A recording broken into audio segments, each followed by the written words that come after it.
Located in the heart of Kenya in Africa, Nairobi, like many other urban centers around the world, has a population of street children.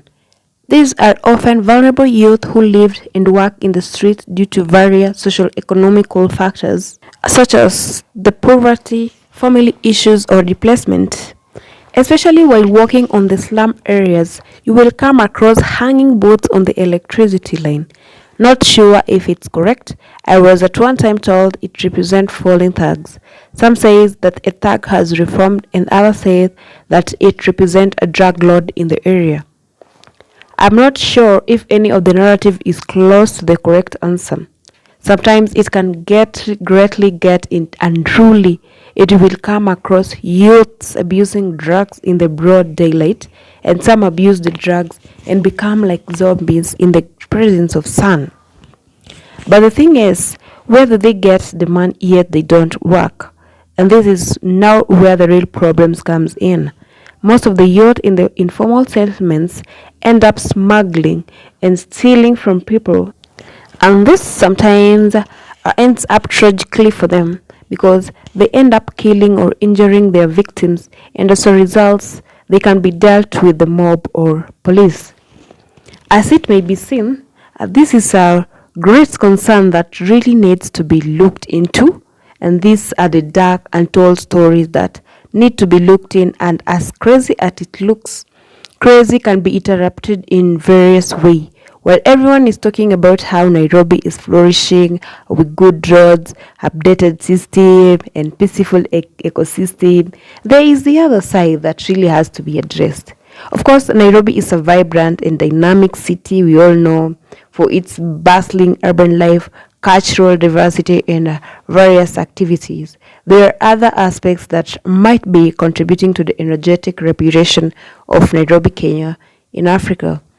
While traffic congestion is a significant challenge in Nairobi, it also reflects in the city's rapid growth and infrastructure limitations.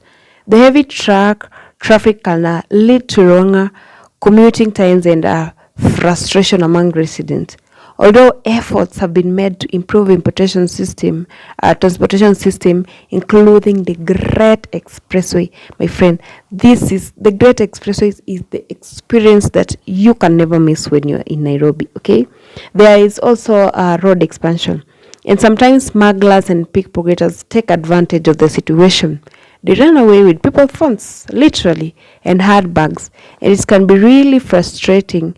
And just walking and seeing such scenes is a really tough experience and nightmare.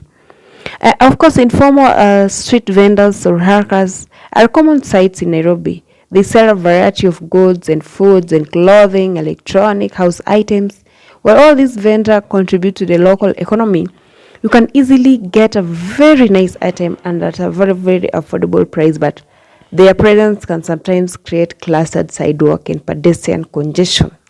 It's so hard to walk in the downtown streets of Nairobi nowadays, and it really sometimes gets chaotic. It's like they have overtaken the city.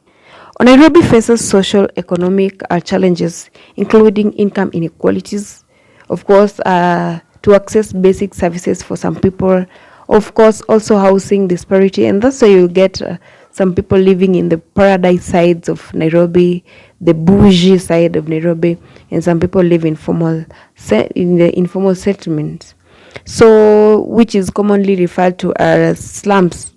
The living condition can be very difficult in those places, and living somewhat with no choice. Nairobi complexity is a reflection of its status as a growing and evolving cities. And I'm not saying the challenges are unique. They are not unique. And these challenges are also faced in urban areas around the world, grapple with similar issue. But let's just talk about it.